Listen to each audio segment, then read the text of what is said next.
National parks can be dangerous. There is an inherent risk to walking at the edges of America's highest cliffs or down into its deepest canyons. Unfortunately, people lose their lives each year due to that risk. Many people hold the belief that America's most famous parks, like the Grand Canyon or Yosemite, are the most dangerous, because many people die there each year. However, in reality, it is a different park, further to the north, and seldom visited in comparison. Not only are the North Cascades one of the most remote places left in the United States, but they're also home to the most deadly national park in the entire country. I am going to hike into this park, where we can look deeper into what makes these mountains so lethal.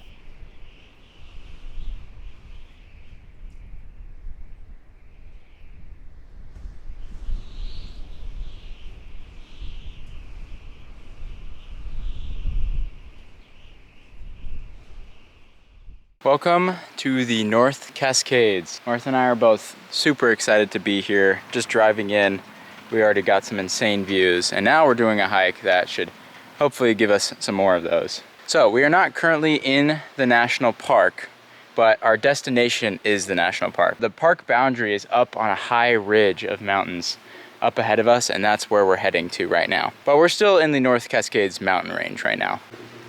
And the hike we're doing today is very steep, and it's gonna get pretty rugged and exposed soon. And it will hopefully do a great job of showing why this is America's deadliest national park and why the North Cascades are one of the most remote places left in the United States. And the crazy thing is this forest is way easier to hike through than the west side. We're currently on the east side of the mountain range where it's drier, but on the west side, it's basically a temperate rainforest.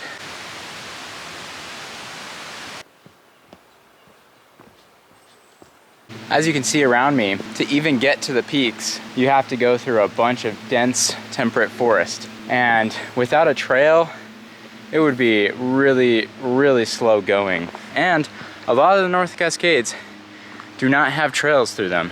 I mean, there are plenty of drainages and plenty of large areas of forest that just don't have a trail. And those are the areas that are really, really remote.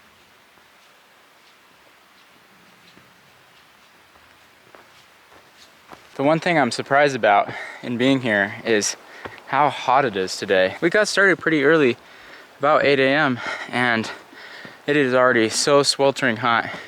And we're in the shade, in the trees. And you know, when you think of the North Cascades, it's like high mountain peaks, glaciers. We're gonna see glaciers in just a couple hours. So the fact that I'm burning up right now is just a little surprising.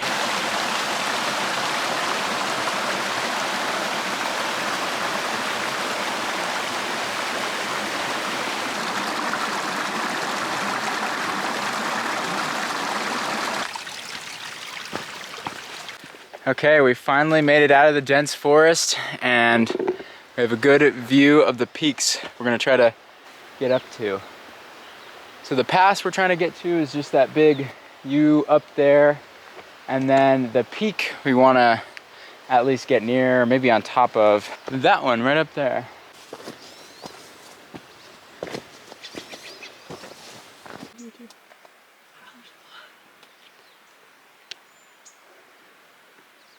These flowers seem to be quite popular with the wasps this morning.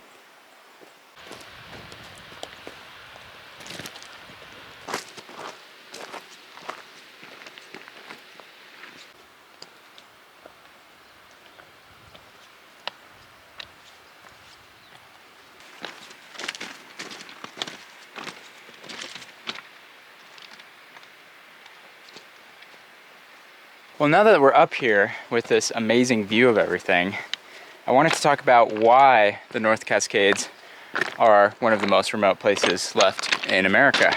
The North Cascades have a couple things that make them incredibly remote. For one, they are just such a rugged mountain range.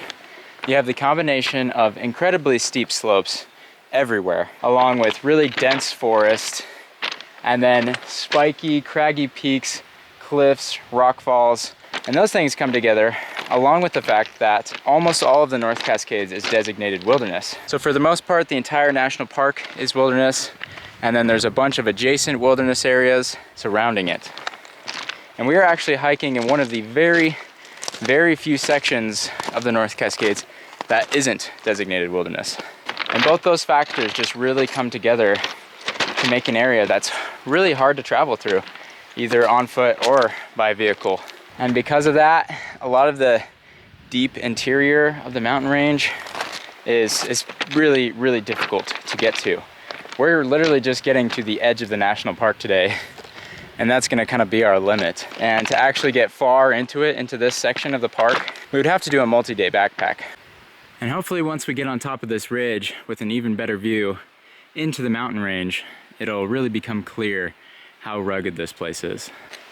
And that rugged character and the remoteness really plays a factor in making the North Cascades National Park one of the deadliest, well, the deadliest in America. But we'll talk about that more in a little bit. Let's see some more views.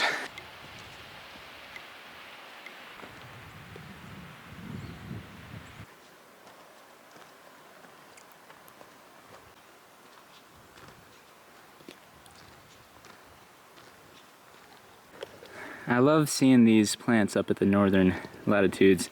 I'm not sure what it's called, I'll look it up later. But all I know is it looks like the trees from the Lorax, and it's really funny. Let's make a thneed out of it. Yeah, it's just so hairy.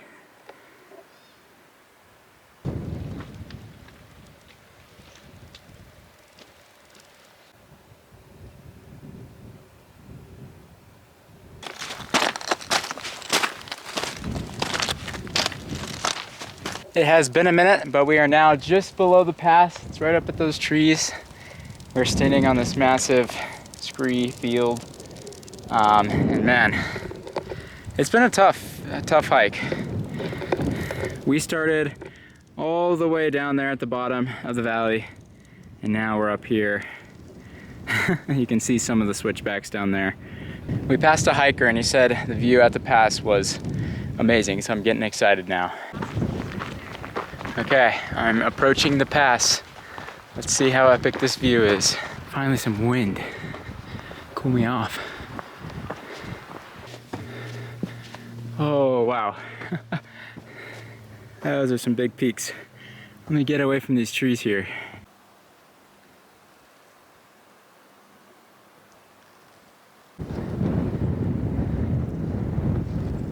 Okay, we got out of the trees, and wow, it's insane. There are just actual real glaciers over there, not just snowfields, but true ice. The peaks are spiky. This valley is immense. Wow, we're just gonna stop and have some lunch here. Martha and I have been starving ourselves all morning because we keep saying, oh, we'll just have lunch when we get to the pass. It won't take that long. And then it kept taking longer and longer to get here. So we're both starving now. We're gonna tear into some snacks. First on the menu is an everything bagel with absolutely nothing on it. So now that we're in North Cascades National Park, let's talk about why it's the deadliest national park in America. First, let's talk about the statistics, and then let's look into some reasons why we are seeing those numbers. You might have started watching this video with the belief that Grand Canyon, Yosemite, or maybe even Denali are the most deadly national parks. And it is true that these parks have the highest total amount of deaths in the last 17 years. However, this number isn't a great indicator for which park is actually the most dangerous to visit, because it is inflated by the visitor counts of these parks. This is the same reason that you wouldn't call Jamaica a safer place than India, just because it had 1,500 murders in a year compared to India's 30,000. While India may have a much higher total, if you calculate a per capita death rate, which accounts for India's massive population, you see that it is vastly lower than Jamaica, which is a much more accurate indicator of danger.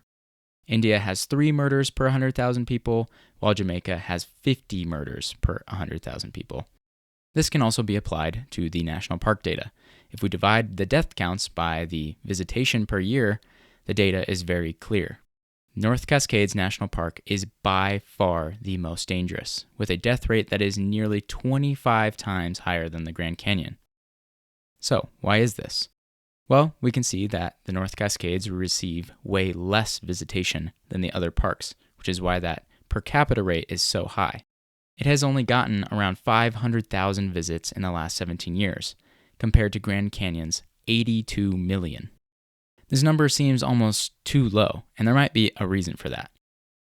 North Cascades National Park is split in two by Highway 20 and the Ross Lake National Recreation Area. This is, of course, the most accessible part of the North Cascades region due to the highway, and because of this, most casual visitors just wanting to see the North Cascades from the road only ever visit Ross Lake National Recreation Area, and they don't actually ever set foot in the national park.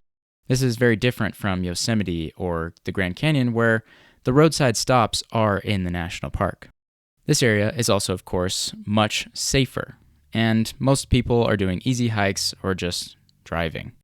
And Ross Lake National Recreation Area got almost 1 million visitors just last year, so if we did factor in those visitation numbers to the per capita death rate of the North Cascades, they would be much lower.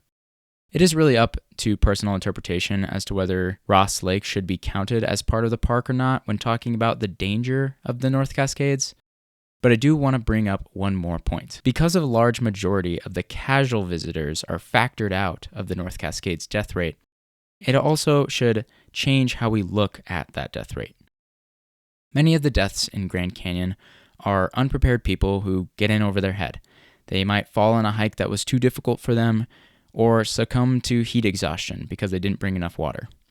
However, in the North Cascades, we can assume that most of the visitors there are much more experienced, and subsequently, the deaths might have been more a product from the landscape's harshness, and less from inexperienced visitor error.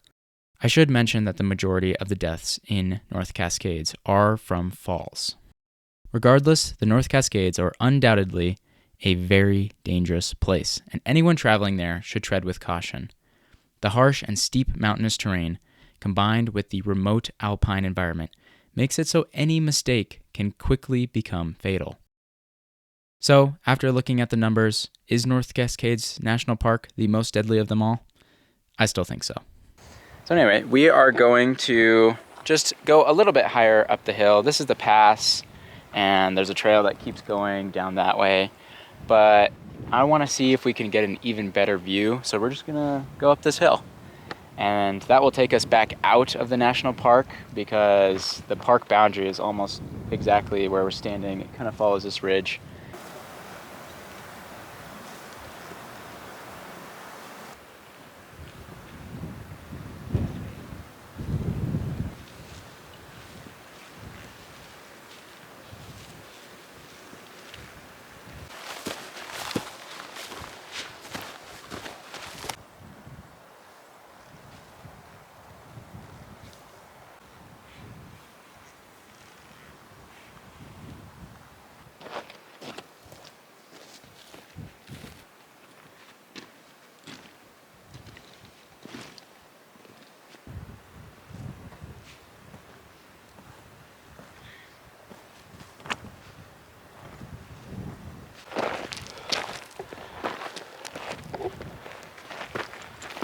When you're in the mountains, going higher is always better. I can't believe it. I mean, it's the same view I could see down from the pass, but now it's just upgraded big time. I mean,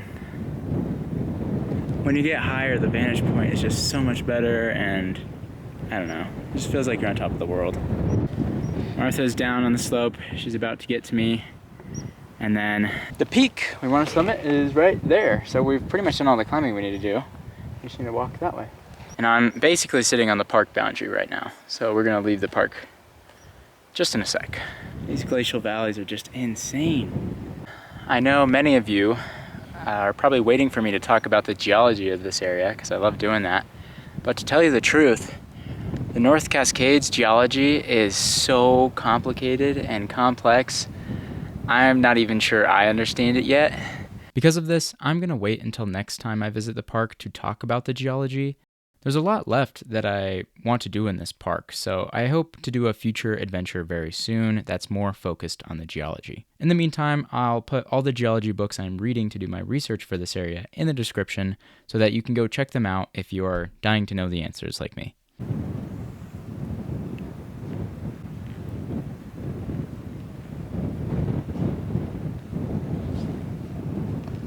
All right, we made it to the ridge, and now we have this view. Super cool, looking to the north.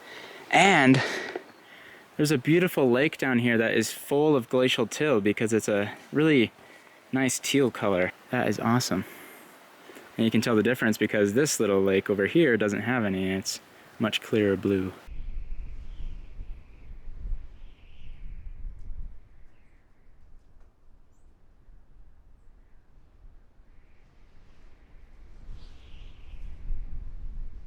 Martha must have heard me earlier because she wants to go a little bit higher, and you know what? I love going higher. So instead of going right on top of that, we're just gonna head up this little ridge here and just stop once it gets too crazy.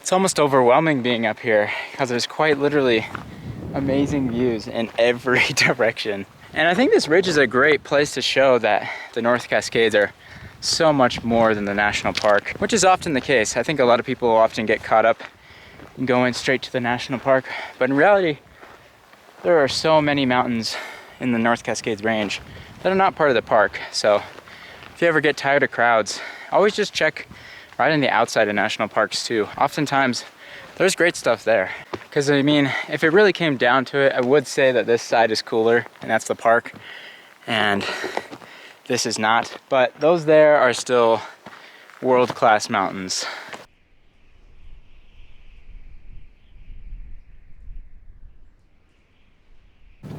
Okay, we've made it to another little summit. I have to say, my favorite mountain is that guy over there. That thing is insane. It just looks evil in a really cool way. And then now we kind of have a better vantage point of this stuff over here as well. You can tell there used to be a huge glacier there, and now it's really just the head of it. But so cool.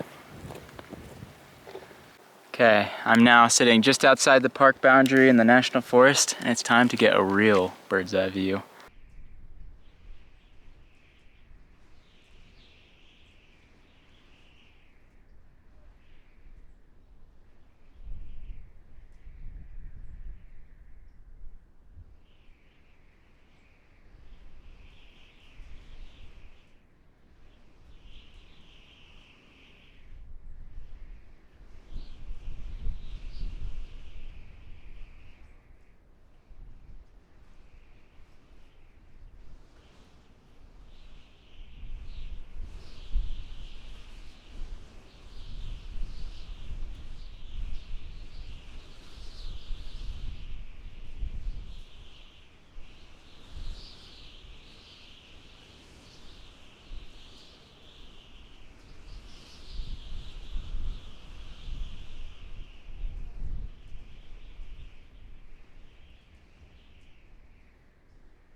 Okay, well, Martha and I are gonna do the hike down now, and for once, you know, I'm still kind of excited for the hike down because it's a great view for a long ways, and once we get in the trees, we'll be in the shade. This is, of course, only part 2 of my most remote series. I'm trying to visit every single place from my popular most remote places left in America videos.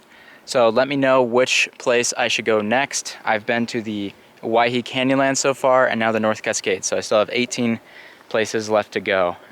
Lots of stuff to do. So thank you guys so much for watching. I'll see you guys in the next one.